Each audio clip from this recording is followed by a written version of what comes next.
찬양하심으로 하나님 앞에 예배 드리겠습니다.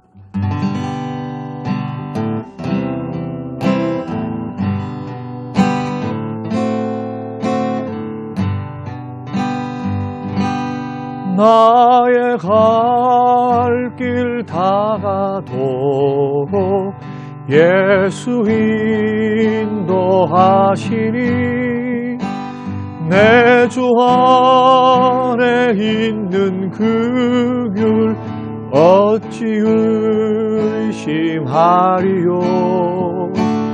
믿음으로 사는 자는 하늘 위로 받겠네.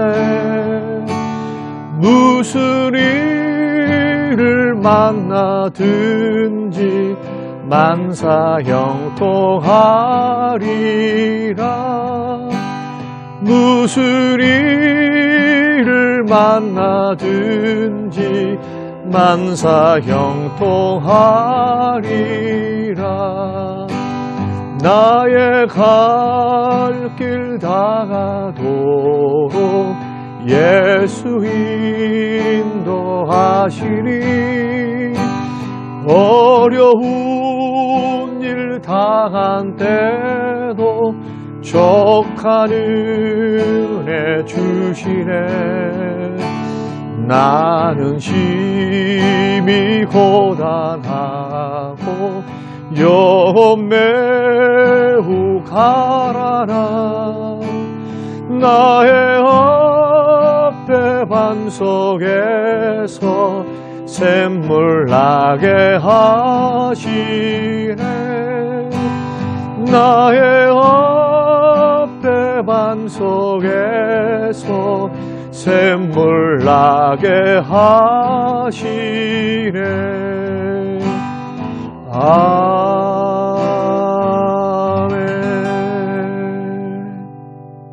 오늘 주실 하나님의 말씀은 베드로전서 5장 14절 말씀입니다.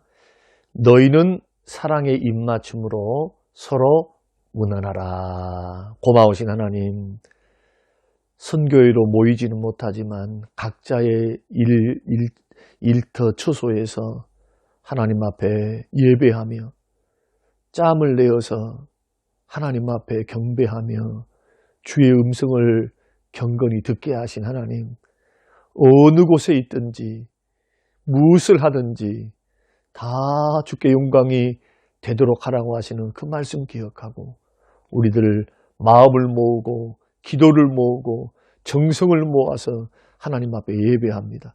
주님, 이 예배 받아 주옵소서. 감사드리며 예수님 이름으로 기도합니다. 아멘.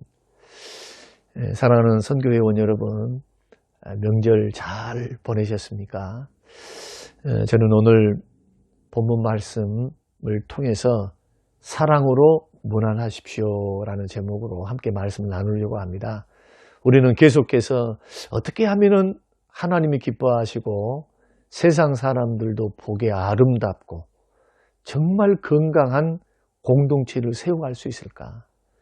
이 공동체는 기도만 한다고 되는 것이 아니고 우리가 예배만 드린다고 해서 되는 것이 아니라 기도하는 사람이, 예배하는 사람들이 하나님 말씀의 원리를 따라서 자기 자신에게 적용할 때, 공동체를 향하신 주의 말씀을 적용할 때 가능합니다. 특정한 사람만 적용해서도 안 되고 이 말씀을 듣는 우리 모두가 이 말씀 앞에 서 계셔야 됩니다. 이 말씀을 삶 속에서 살아내도록 기도하셔야 되고요. 그렇게 실천하셔야 되고 영적 싸움을 하셔야 됩니다. 그렇게 할 때 변화가 일어나고요. 개인의 변화가 공동체의 변화로 서서히 바뀌는, 점진적으로 바뀌어가고 아름다움으로 세워지는 공동체가 될 수 있다. 그런 의미에서 오늘 주시는 말씀을 귀담아 듣고 삶 속에 실천되기를 원합니다. 사랑으로 무난하십시오 라는 제목의 말씀입니다. 제가 국제선 비행기를 처음 탔을 때 가장 인상 깊었던 것이 있습니다. 그것은 스튜어디스의 인사였습니다. 스튜어디스 얼마나 예쁩니까? 아름답고. 그리고 인사하는 것도 얼마나 곱습니까? 즐거운 여행 되시라고 활짝 웃으면서 인사를 하는데, 그때 제가 처음 받았던 느낌은 환영받는 따뜻한 느낌을 제가 그때 받았습니다. 이런 따뜻한 느낌 때문에 비행기도 처음 타겠다. 어떻겠습니까? 마음이 얼마나 설레이고 기쁜지 몰라요. 이 설렘 때문에 한 주간의 그러한 여행이 즐겁고 행복했던 기억이 지금도 나고 있거든요. 마찬가지로 성경은 성도들 간에도 이렇게 우리가 무심코 하는 것, 그리고 우리가 일상적으로 하는 것이지만은 성도 간에 서로 문안 인사하라고 권면을 합니다. 사도 바울을 보십시오. 개척한 교회의 편지를 전할 때 언제나 문안 인사와 축복과 위로와 격려를 빠뜨리지 않았습니다. 로마서 16장 21절과 23절에 나의 동역자 디모데와 나의 친척 누기오와 야손과 소시바더가 너희에게 문안하느니라, 그렇게 말씀하시거든요. 고린도 교회, 골로새 교회, 데살로니가 교회 등에도 문안 인사를 합니다. 오늘 본문의 베드로도 서로 문안하라고 하죠. 사랑의 입맞춤으로 하랍니다. 사랑으로 문안 인사하라는 겁니다. 이것을 오늘날 우리 문화권으로 말씀을 드리면 애정 있는 악수를 통해서, 자, 사랑의 악수를 통해서 인사하라, 그렇게 말씀을 하고 있는데, 여기는 몇 가지 이유가 있습니다. 왜 이렇게 형식적이면서 냉랭하고, 그리고 이 인사에 의미를 두지 않는 그냥 형식적인 인사가 아니고 진정한 인사, 사랑 담긴 인사로 우리가 형제들에게 문안을 해야 하는가? 그것도 자주 해야 되는가? 여기는 몇 가지 이유가 있는데, 첫째는 우리 모두가 예수 그리스도를 믿는 믿음의 형제이기 때문에 그렇습니다. 두 번째는 우리 모두는 후원자입니다. 기도의 후원자, 물질의 후원자, 격려의 후원자, 서로가 서로를 세워주는 믿음의 형제들이면서 후원자이고요. 그리고 우리는 사역의 동역자입니다. 우리는 선교합니다. 친교합니다. 예배합니다. 그리고 어려운 이웃을 돕습니다. 전도합니다. 사역의 동역자입니다. 그리고 마지막으로 가장 중요한 게 뭐냐 하면은 함께 천국 가는 순례자이면서 여행자이기 때문에 우리 모두가 다 어디서 만납니까? 천국에서 만납니다. 우리의 목적지는 천국, 주님 계시는 천국입니다.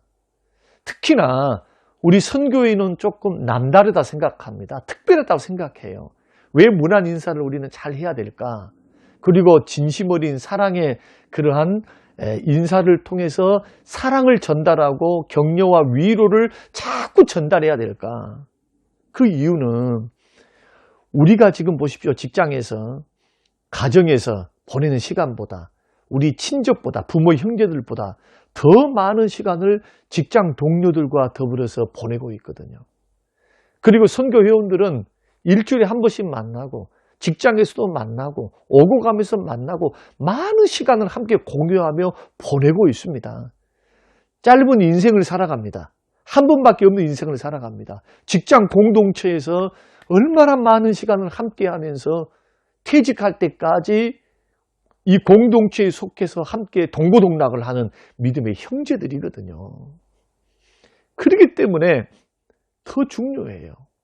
그리고 또 강조합니다만은 우리는 이러한 인생을 마치고 난 후에 주님 앞에 서면은 모두가 다 천국에서 만나는 순례자요 구원받은 하나님의 백성들입니다. 이런 이유 때문에 우리는 서로 격려하고 응원해줘야 되고 위로해줘야 되고 만날 때마다 따뜻한 사랑의 문안의 인사를 나눠야 합니다. 이렇게 소중한 관계이기 때문에. 그런데 이렇게 주님이 우리를 허락하사 만나게 하셨고 뜻 안에서 우리를 계획하사 만나게 해주셨는데 느낌 없이 기계적으로 형식적으로 사랑 없이 여러분 이렇게 우리가 인사를 주고 받는다면 참된 공동체, 천국 백성의 공동체라고 할 수 있겠는가? 이것을 한번 생각해 보자는 겁니다. 성경이 말씀하시는 문화는 한결같이 어떻게 되어 있느냐? 서로 격려하고 덕을 세우고 믿음을 북돋아주는 말씀 천지입니다. 고린도후서 13장 11절과 13절 말씀 보면은 마지막으로 말하노니 형제들아 기뻐하라. 온전하게 되며 위로를 받으며 마음을 같이하며 평안할지어다. 또 사랑과 평강의 하나님이 너희와 함께 계시리라. 거룩하게 입맞춤으로 서로 문안하라. 모든 성도가 너희에게 사랑의 문안을 하느니라. 13절에서는 주 예수 그리스도의 은혜와 하나님의 사랑과 성령의 교통하심이 너희 무리와 함께 있을지어다. 하나같이 뭡니까?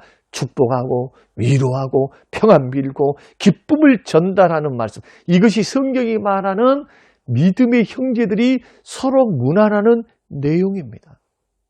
사랑하는 선교회원 여러분, 우리 모두는 출신도 다르고 나이도 다르고 성격도 다르고 그리고 우리는 학벌도 다르고 다른 게 토성입니다.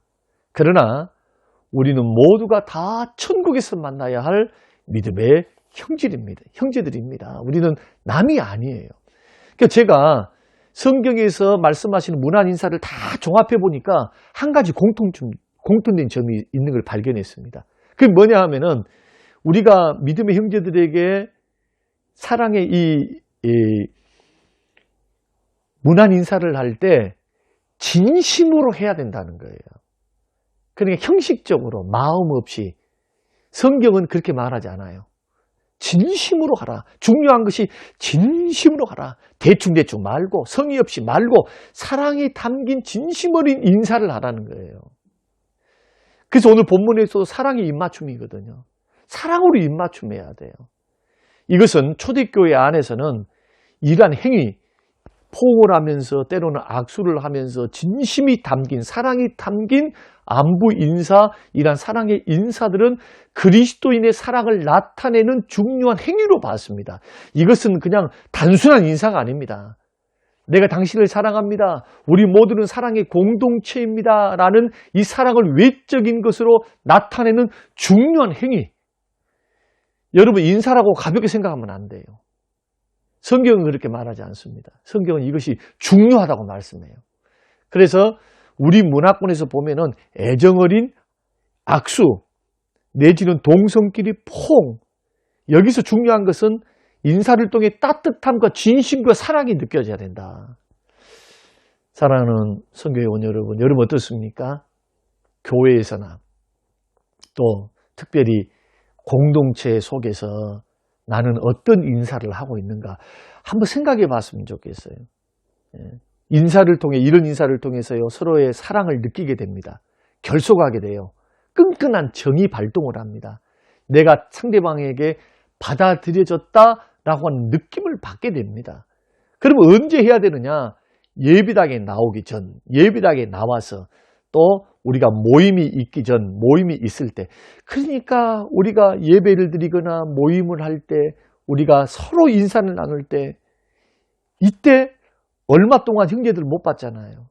그러니까 그때 천국 같이 갈 우리의 동역자, 우리의 후원자, 이러한 믿음의 형제들에게 기쁜 마음으로 이렇게 하라는 겁니다.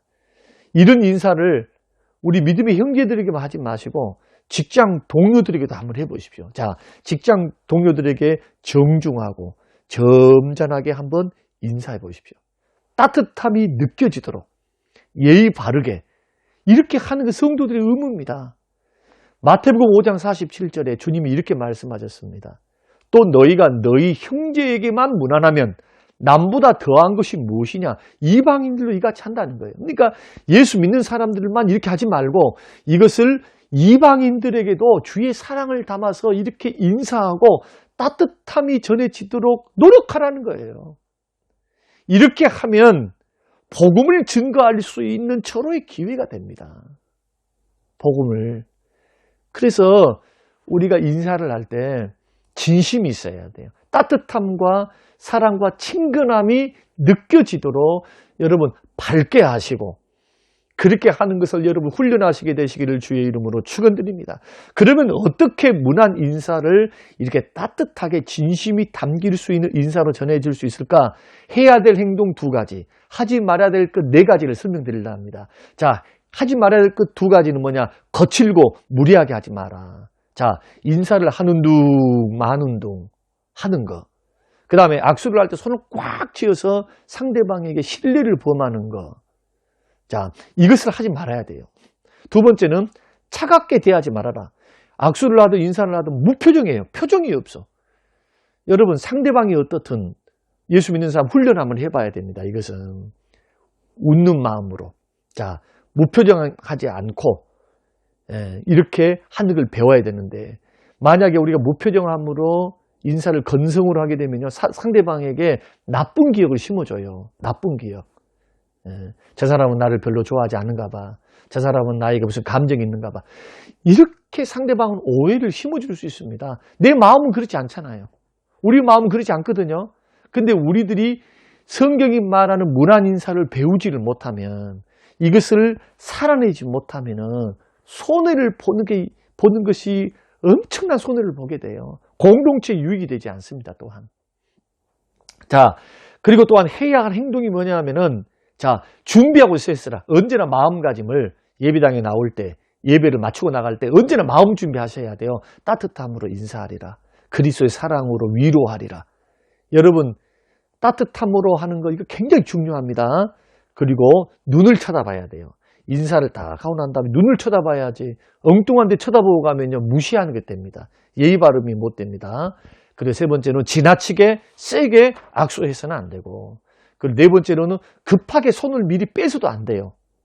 충분히 흔들어야 충분히 인사를 하고, 그 다음에 눈을 쳐다보면서 마주하면서 마무리를 하는 인사를 통해서 우리가 따뜻한 공동체, 또 사랑이 끈끈해지고 서로가 위로받는 공동체로 출발할 수 있다. 첫 문을 여는 게 바로 인사다. 첫 단추가 인사예요. 이것을 저는 훈련할 수 있게 되시기를 바랍니다. 우리 선교회가 이렇게 되어서 신자에게나 불신자에게나 여러분 직장 동료들에게 이렇게 실천해 보면서 하나님 앞에 아름다운 공동체를 세우시고 주의 향기를 바라는 하나님의 사람들이 꼭 되시기를 주의 이름으로 축원합니다. 고마우신 하나님, 주시는 말씀 마음에 깊이 새기고 이 말씀 실천하여 공동체에 위로와 격려를 주고 따뜻함과 사랑을 주는, 그래서 그 인사를 통해 용기를 얻고 형제 간의 형제를 뜨겁게 하는 하나님 기회가 될 수 있도록 축복하옵소서. 예수님 이름으로 기도합니다. 아멘. 지금은 부활이요 생명 되신 우리 주 예수 그리스도의 은혜와 아버지 하나님의 살아계심과 성령님의 충만 교통 위로하심이 영원토록 함께 계실지어다. 아멘.